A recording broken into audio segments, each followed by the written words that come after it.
오늘 말씀은 사도행전 21장 1절부터 14절까지의 말씀입니다. 바울이 에베소에서 떠나서 예루살렘으로 가기 위해서 이제 이동을 합니다. 배를 타고 이동해서 두로에 이제 도착을 합니다. 두로에서 그가 형제들을 만났는데 4절에 보면 제자들을 찾아 거기서 이래를 머물더니 그 제자들이 성령의 감동으로 바울더러 예루살렘에 들어가지 말라 하더라. 두로에 있었던 형제들도 성령의 감동으로 예루살렘에 가면 바울이 큰 환난을 당한다는 걸 알았습니다. 그래서 예루살렘에 가지 말라고 얘기했는데 한 일주일 동안 머물고 그는 하나님의 인도하심과 확신 가운데 예루살렘으로 계속 갑니다. 그래서 이 가이사랴에 도착을 하게 됩니다. 가이사랴 지역에서는 7 지사 중에 한 명이었던 전도자 빌립이 살고 있었습니다. 그런데 그때 이 아가보라는 선지자가 유대에서 가이사랴로 오게 됩니다. 그러면서 바울이 갖고 있었던 끈으로 자기 손을 묶으면서 뭐라고 했냐면 우리에게 와서 바울의 띠를 가져다가 자기 수족을 잡아매고 말하기를 성령이 말씀하시되 이 띠 임자를 결박하여 성령이 말씀하시되 예루살렘에서 유대인들이 이같이 이 띠 임자를 결박하여 이방인의 손에 넘겨주리라 하거늘 그랬습니다. 즉 이곳에 와서도 이 선지자 아가보, 즉 예루살렘의 기근을 예언했던 선지자죠. 이 사람이 와가지고 바울이 이와 같이 결박되어서 고난을 당할 것이다 이야기했습니다. 그때 우리가 그 말을 듣고 그곳 사람들과 더불어 바울에게 예루살렘으로 올라가지 말라 권하니 바울이 대답하되 여러분이 어찌하여 우로 내 마음을 상하게 하느냐.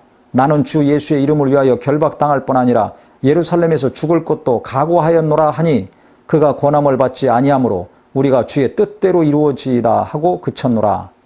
이곳에서도 예루살렘에 가지 말아라 했지만 바울은 가겠다고 이야기를 했습니다. 무슨 일이 있더라도 어떤 환난과 핍박이 온다 할지라도 나는 이 길을 가야 된다 했을 때 그곳에 있었던 일행들이 뭐라고 합니까? 더 이상 바울의 그 확신에 찬 말을 듣고 말리지 못하고 주의 뜻대로 이루어지이다 하고 그쳤다고 했습니다. 이것이 참 신앙이죠. 예수님도 겟세마네 동산에서 내 원대로 마옵시고 아버지 원대로 되기를 원합니다. 3번이나 기도하셨습니다. 가는 곳마다 바울이 예루살렘에 가면 어려움을 겪으니까 가지 말라고 계속 이야기했지만은 바울은 그 뜻을 굽히지 않았습니다. 나중에 나오지만 그는 거기서 붙들린 다음에 결국 로마로 가야 됩니다. 그렇기 때문에 이 하나님의 뜻을 아무리 어려움이 오고 환난이 온다 할지라도 거스릴 수가 없는 것입니다. 우리가 오늘 말씀을 통해서 내가 하나님의 인도함을 분명히 받고 있다면 누가 뭐라고 해도 그 인도하심을 계속 순종할 수 있는 은혜가 필요합니다. 믿음이 필요합니다. 이 사람이 얘기하고 저 사람도 얘기하고 지금 몇 번씩 이야기하니까 바울의 마음이 흔들렸습니까? 흔들리지 않았습니다. 성령으로 말미암아 내가 하나님의 인도하심을 분명히 받았다면 흔들리지 않는 믿음이 필요합니다. 즉 순종이 필요합니다. 하나님의 뜻이 이루어지이다.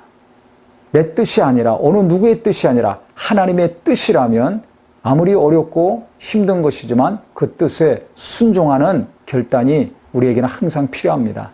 그래서 우리가 아무리 하나님의 일을 크게 하건 작게 하건 믿음이 좋은 사람이건 약한 사람이건 성령의 인도하심 받아서 순종하고 나갈 때 당장은 손해를 보고 당장은 위기가 닥치고 당장은 욕을 먹는다 할지라도 그것이 주님의 뜻이라면 하나님의 인도하심이라면 한 번 더 기도하고 같이 기도하고 말리기만 할 것이 아니라 하지 말라고만 할 것이 아니라 주님의 뜻을 분별할 수 있는 은혜가 필요할 것입니다. 주의 뜻대로 이루어지기 원합니다. 주의 뜻대로 이루어지이다. 이것이 우리의 기도요 간절한 소망이 되어서 내 생각과 어느 누구의 말에 휩쓸려 다니는 사람이 아니라 하나님의 뜻을 항상 구하고 그 뜻대로 순종함으로 결국은 주님이 영광 받으시고 하나님의 능력의 손에 꼭 붙들려서 하나님께 쓰임받을 수 있는 우리 모두가 되기를 예수 이름으로 축원합니다.